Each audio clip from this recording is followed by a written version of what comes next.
নমস্কার বন্ধুরা, সুপর্ণা রান্নাঘরে সবাইকে স্বাগত। কাল জন্মাষ্টমী, আর এই জন্মাষ্টমী উপলক্ষেই কিন্তু এই তালের রসবড়া রেসিপি আপনাদের সঙ্গে আমি শেয়ার করছি। চলুন তাহলে দেখে নেওয়া যাক আমার আজকের এই রেসিপিটি। আমি এখানে বড় সাইজের একটা তাল নিয়েছি। সবসময় কিন্তু তাল কালো নিতে হয়, কারণ কালো তালটা কিন্তু মিষ্টি হয়। লাল যে তালটা হয় বা হলুদ, সেটা কিন্তু একটু তিতকুটে হয়। তালটাকে প্রথমে আমি ধুয়ে নিয়েছি। তাল কিন্তু আমরা কম বেশি সবাই ছাড়াতে জানি, তবুও আমি একবার আপনাদেরকে দেখাচ্ছি যে আমি কিভাবে তালের কাঠ বা তালের পাল্পটা বের করি। প্রথমে তালের ওপরের এই খোলাটাকে ছাড়িয়ে নেওয়ার পরে এই মাঝখানের এই শক্ত অংশটার চারিদিক দিয়ে চাকু দিয়ে কিন্তু একটু গোল করে কেটে নেব, কারণ অনেক সময় তালের খোসাটা কিন্তু এখান থেকে ছাড়তে চায় না। কেটে নেওয়া হয়ে গেলে এবার কিন্তু তালের ওপরের খোসাটা ছাড়িয়ে নেব।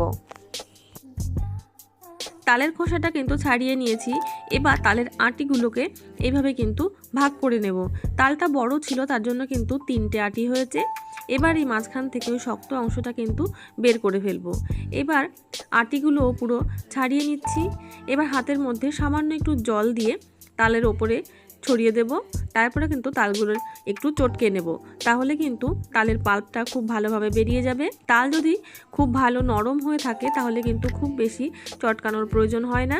যদি শক্ত থাকে তাহলে কিন্তু একটু সময় নিয়ে চটকে তারপরে কিন্তু তালের পাল্পটা বের করতে হবে। তালগুলো কিন্তু আমি চটকে নিয়েছি, আর কিন্তু প্রয়োজন নেই। এবার এরকম একটা বড় পাত্র নিয়েছি, তার উপরে এইরকম একটা ফুটো ফুটো কিন্তু গামলা নিয়েছি। এইরকম গামলা কিন্তু সবার বাড়িতেই থাকে। এবার একটা করে আটি নিয়ে যদি এইভাবে ঘষে নেওয়া হয় তাহলে কিন্তু তালের পাল্পটা খুব সুন্দরভাবে বেরিয়ে আসবে। দেখুন নিচ দিয়ে কিন্তু কত সুন্দরভাবে তালটা বেরিয়ে আসছে। আমি এইভাবে কিন্তু সব তালগুলো ঘষে নিয়েছি। দেখুন আটিগুলো কিন্তু একদম ছিবড়ে হয়ে গেছে, আর কিন্তু ঘষার প্রয়োজন নেই। এবার এই তালটা একটু ছেঁকে নেব, যাতে এই তালের ভেতরে যদি কোনো আঁশ থেকে যায় সেই আঁশটা বেরিয়ে যাবে। তালটা ছেঁকে নেওয়াও হয়ে গেল। এবার কিন্তু তালটা আমি মাখিয়ে নেব। আমি তালের রসবড়া বানাবো, তার জন্য কিন্তু এখানে কোনো আমি চিনি ব্যবহার করছি না। তবে আপনারা চাইলে কিন্তু অবশ্যই একটুখানি চিনি দিতেই পারেন। আমি এর মধ্যে দিয়ে দিচ্ছি 2 কাপ পরিমাণে সুজি আর 2 কাপ পরিমাণে ময়দা। সুজি আর ময়দা দিয়ে খুব ভালো করে তালের সঙ্গে কিন্তু মাখিয়ে নেব। তালটা মাখিয়ে নেওয়া হয়ে গেছে। এবার আধ ঘন্টা কিন্তু রেস্টে রাখবো, যাতে এর মধ্যে থাকা সুজিটা কিন্তু খুব ভালোভাবে ভিজে যাবে। ততক্ষণ চিনির রসটা বানিয়ে নেব। তার জন্য একটা পাত্র নিয়েছি আমি। এবার এর মধ্যে দিয়ে দিচ্ছি 5 কাপ মতন জল আর 2.5 কাপ চিনি। মিষ্টিটা কিন্তু যে যার পছন্দ মতন দেবেন, আর জলের মাপটাও কিন্তু তালের বড়া যতগুলো হচ্ছে সেটা বুঝে দিতে হবে। চিনির রসটা কিন্তু খুব বেশিক্ষণ ফোটাবো না, শুধু চিনিটা কিন্তু মিশে গেলেই হবে। চিনিটা যখন একদম গলে যাবে তখন এর মধ্যে আমি দিয়ে দিচ্ছি 2-3টে থ্যাতো করা এলাচ। থ্যাতো করা যদি এলাচটা দেওয়া হয় তাহলে কিন্তু চিনির রসের গন্ধটা খুব ভালো হবে। চিনির রসটা কিন্তু হয়ে গেছে, এবার আমি নামিয়ে রাখবো। তবে হ্যাঁ, বড়াগুলো কিন্তু এই ছোট পাত্রের মধ্যে আমি ভেজাবো না, তার জন্য একটা বড় পাত্রের মধ্যে আমি কিন্তু রসটা ঢেলে নেব। এতক্ষণে কিন্তু সুজিটাও খুব ভালোভাবে ভিজে গেছে। এইবার এই তালটা কিন্তু খুব ভালো করে হাত দিয়ে ফেটিয়ে নিতে হবে।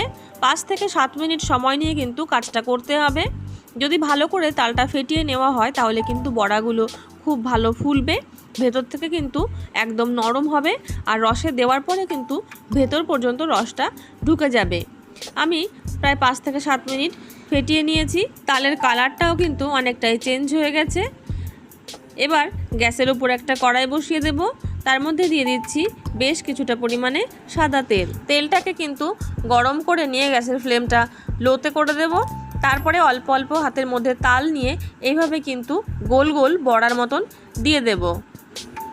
একবারে কিন্তু খুব বেশি দিয়ে দেব না, অল্প অল্প করে ভাজবো। আর এই সময় যদি গ্যাসের ফ্লেমটা বাড়িয়ে দেওয়া হয় তাহলে কিন্তু বড়াগুলোর ওপর থেকে কালার এসে গেলেও ভেতরটা কিন্তু কাঁচা থেকে যাবে। প্রায় 2 মিনিট লো ফ্লেমে ভেজে নেওয়ার পরে কিন্তু আমি বড়াগুলোকে খুব সাবধানে উল্টে দিচ্ছি। দুপাশ থেকে কিন্তু উল্টে পাল্টে এইরকম লাল লাল করে ভাজা হয়ে গেছে। এবার তুলে নেব। বড়াগুলো তুলে একটা প্লেটের মধ্যে রাখছি। এই একইভাবে বাকি বড়াগুলোও ভেজে নেব।